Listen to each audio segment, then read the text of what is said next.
James and the Giant Peach by Roald Dahl. 20. There is something that I believe we might try, James Henry Trotter said slowly. I'm not saying it'll work. Tell us, cried the earthworm. Tell us quick. We'll try anything you say, said the centipede. But hurry, hurry, hurry. Be quiet and let the boy speak, said the ladybird. Go on, James. They all moved a little closer to him. There was a longish pause. Go on, they cried frantically. Go on. And all the time while they were waiting, they could hear the sharks threshing around in water below them. It was enough to make anyone frantic. Come on, James, the ladybird said, coaxing him. I'm afraid it's no good after all, James murmured, shaking his head. I'm terribly sorry. I forgot. We don't have any string. We'd need hundreds of yards of string to make this work. What sort of string? Asked the old green grasshopper sharply. Any sort, just so long as it's strong. But my dear boy, that's exactly what we do have. We've got all you want. How? Where?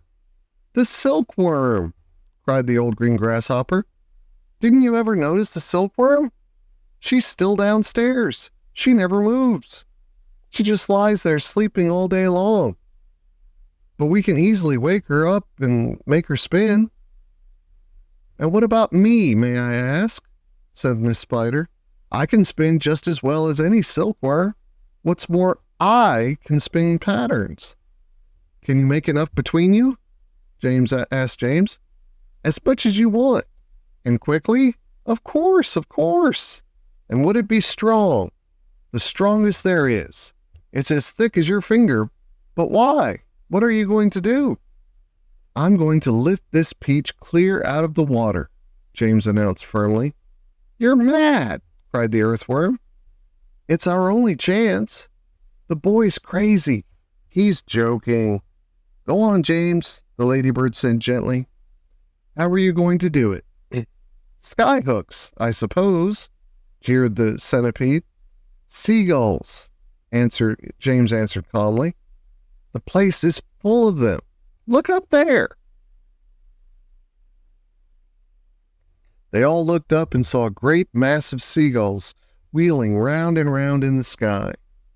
I'm going to take a long silk string, James went on, and I'm going to loop one end of it around a seagull's neck, and then I'm going to tie the other end to the stem of the peach.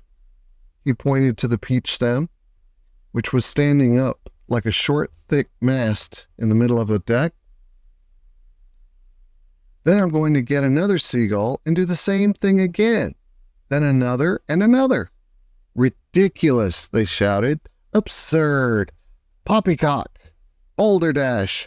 Madness. And the old green grasshopper said, how can a few seagulls lift an enormous thing like this up into the air? And all of us as well. It would take hundreds, thousands. There is no shortage of seagulls, James answered. Look for yourself. We'll probably need 400, 500, 600, maybe even 1,000. I don't know. I shall simply go on hooking them up onto the stem until we have enough to lift us. They'll be bound to lift us in the end. It's like balloons. You give someone enough balloons to hold, really enough, then up he goes. And a seagull has far more lifting power than a balloon. If only we have the time to do it. If only we are not sunk first by those awful sharks. You're absolutely off your head, said the earthworm. How on earth do you propose to get a loop of a string round a seagull's neck? I suppose you're going to fly up there yourself and catch it? The boy's dotty, said the centipede. Let him finish, said the ladybird. Go on, James. How would you do it? With bait. Bait? What sort of bait? With a worm, of course. Seagulls love worms. Didn't you know that? And luckily for us, we have here the biggest, fattest, pinkest, juiciest earthworm in the world. You can stop right there, the earthworm said sharply. That's quite enough. Go on, the other said, beginning to grow interested. Go on. The seagulls have already spotted him, James continued. That's why there are so many of them circling round. But they daren't come down to get him while all the rest of us are standing here. So this is what— Stop! Cried the earthworm. Stop, stop, stop. I won't have it. I refuse. I— Be quiet, said the centipede. Mind your own business. I like that. My dear earthworm, you're going to be eaten anyway, so what difference does it make whether it's sharks or seagulls? I won't do it. Why don't we hear what the plan is first, said the old green grasshopper. I don't give a hoot what the plan is, cried the earthworm. I am not going to be pecked to death by a bunch of seagulls. You'll be a martyr, said the centipede. I shall respect you for the rest of my life. So will I, said Miss Spider, and your name will be in all the newspapers. Earthworm gives life to save friends. But he won't have to give his life, James told them. Now listen to me. This is what we'll do. 21. Why, it's absolutely brilliant, cried the old green grasshopper, when James had explained his plan. The boy's a genius, the centipede announced. Now I can keep my boots on after all. Oh, I shall be pecked to death, wailed the poor earthworm. Of course you won't. I will, I know I will.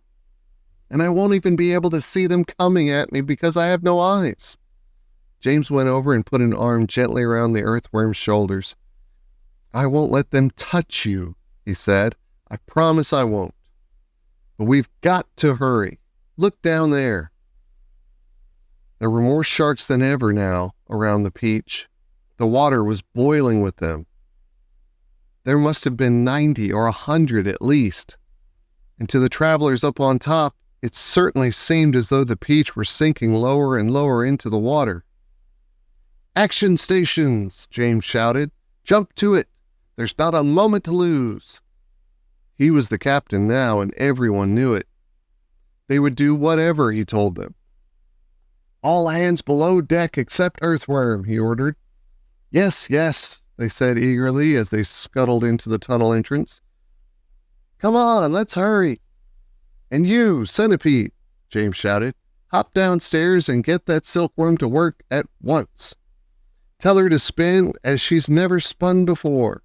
Our lives depend on it. And the same applies to you, Miss Spider. Hurry on down. Start spinning. 22. In a few minutes, everything was ready. It was very quiet now on the top of the peach. There was nobody in sight, nobody except Earthworm. One half of the earthworm, looking like a great, thick, juicy pink sausage, lay innocently in the sun for all the seagulls to see. The other half of him was dangling down the tunnel. James was crouching close beside the earthworm in the tunnel entrance, just below the surface, waiting for the first seagull. He had a loop of silk string in his hands. The old green grasshopper and the ladybird were further down the tunnel, holding on to the earthworm's tail, ready to pull him quickly in out of danger as soon as James gave the word. And far below, in the great stone of the peach, the glowworm was lighting up the room so that the two spinners, the silkworm and Miss Spider, could see what they were doing. The centipede was down there too, exhorting them both frantically to greater efforts. And every now and again, James could hear his voice coming up faintly from the depths, shouting, "Spin, silkworm, spin, you great, fat, lazy brute! Faster, faster, or we'll throw you to the sharks!" "Here comes the first seagull," whispered James. "Keep still now, Earthworm, keep still.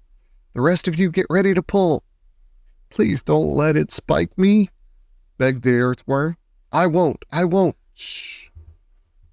Out of the corner of one eye, James watched the seagull as it came swooping down towards the earthworm. And then suddenly it was so close that he could see its small black eyes and its curved beak. and the beak was open, ready to grab a nice piece of flesh out of the earthworm's back. "Pull!" shouted James.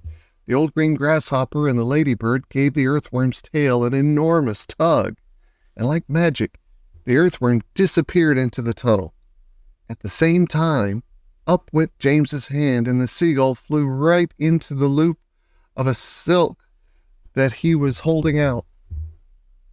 The loop, which had been cleverly made, tightened just at the right amount, but not too much, around its neck, and the seagull was captured. "Hooray!" shouted the old green grasshopper, peering out from the tunnel. "Well done, James." Up flew the seagull, with James paying out the silk string as it went. He gave it about 50 yards, and then he tied the string to the stem of the peach. "Next one," he shouted, jumping back into the tunnel. "Up you get again, earthworm. Bring up some more silk, centipede." "Oh, I don't like this at all," wailed the earthworm. "It's only just missed me. I even felt the wind on my back as it went swishing past." "Shh," whispered James. "Keep still. Here comes another one." So they did it again, and again, and again, and the seagulls kept coming, and James caught them one after the other, and tethered them to the peach stem. 100 seagulls, he shouted, wiping the sweat from his face. "Keep going," they cried. "Keep going, James. 200 seagulls. 300 seagulls. 400 seagulls." The sharks, as though sensing that they were in danger of losing their prey, were hurling themselves at the peach more furiously than ever, and the peach was sinking lower and lower, still in the water. 500 seagulls, James shouted. "Silkworm says she's running out of silk," yelled the centipede from below. "She says she can't keep it up much longer, nor can Miss Spider." "Tell them they've got to," James answered. "They can't stop now. We're lifting." Somebody shouted. "No, we're not. I felt it. Put on another seagull, quick. Quiet, everybody, quiet. Here's one coming now." This was the 501st seagull.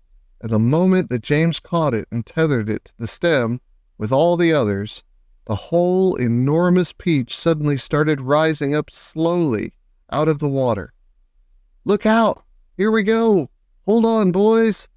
But then it stopped, and there it hung. It hovered and swayed, but it went no higher. The bottom of it was just touching the water. It was like a delicately balanced scale that needed only the tiniest push to tip it one way or the other. "One more will do it," shouted the old green grasshopper, looking out of the tunnel. "We're almost there." And now came the big moment. Quickly, the 502nd seagull was caught and harnessed to the peach stem.